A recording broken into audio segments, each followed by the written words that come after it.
Hello, my name is Joseph Capra, I'm Tyson Kestner. and we would like to introduce our marquee product, DreamFlow Tech, which is essentially a fan temperature controlled. Tyson? So the problem is, people get hot at night and then get cold in the morning because they have the fan on to keep them cooled down so they go to sleep. So this is a way to regulate the body temperature. The problem statement is a constant speed fan cannot adapt to the user's changing body at night, leading to discomfort. A fan that speeds up when the user gets hotter and slows down when they get colder is needed for better comfort. And so what we have here is a photoresistor and a thermistor, and then a fan. So the thermistor is it only works when the light is turned off, so you don't have to turn on anything.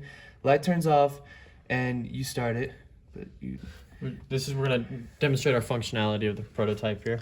So you may cover it right there, and the fan will begin. So this is to simulate that is at night, all right? Now, and it's about room temperature right now. the speed of the DC motor is mapped to how hot it is in the room. So if we were to increase the temperature on the thermistor, we'll hold it.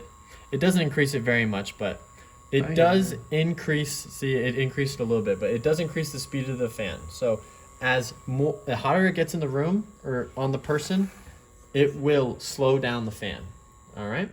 So that is the entire functionality of the prototype so far, and once we take their hand off of the photoresistor, it signifies it is morning, and therefore it does not work any longer. And for a more accurate body temperature reading, this thermistor can extend all the way to like under the sheets or something, which would be the most effective way to use it.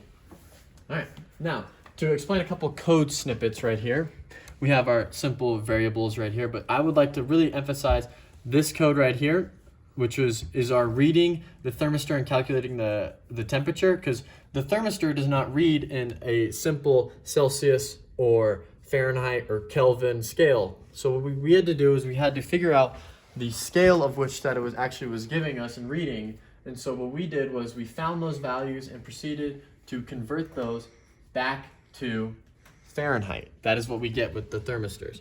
Also, the entire system does not run if the photoresistor is reading a value that is higher than 135. So we realize that probably around night, once we get to around night, it's probably going to be around that value, and that's when it begins to start. Now, we mapped the motor speed in relation to the temperature right here, and you'll come to learn later in our code diagram, but if the temperature is below 50, that we felt that the fan shouldn't even run because you are already very cold. So the motor speed is mapped linearly from 50 to 90 degrees Fahrenheit. If it goes above 90 degrees Fahrenheit, it stays at 250 degrees. And that is the entire snippets of our code that we'd like to hash out. Now, if we could go to our code flowchart, this is really just the simplest way of doing so. So we have to start. Now, what the most important thing, first thing that it does is it reads the photoresistor value. Now, if the photoresistor value is above 135, it shall continue. Otherwise, it will repeat the first one until it gets a photoresistor value that is below 135. Now, once we get a value that is below 135, we read the thermistor value and convert it to Fahrenheit, as we said in the previous code.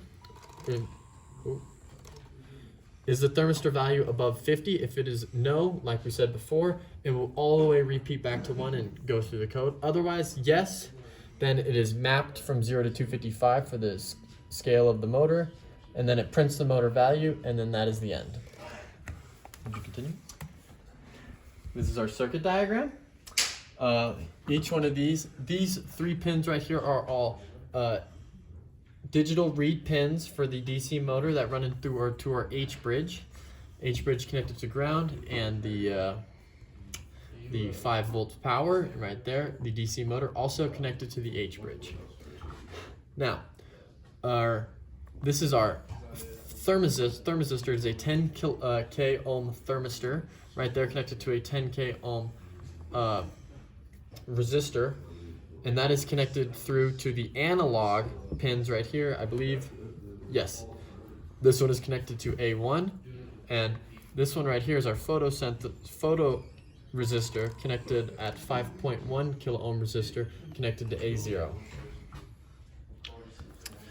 And I would say that the customer for this product would be anyone that has a tough time at night when they go to sleep hot and they're sweating, and then they wake up cold because their fan is on so high, and it doesn't cool down with them. So yeah. Thank you so much for listening, and we'd love to hear again from you soon.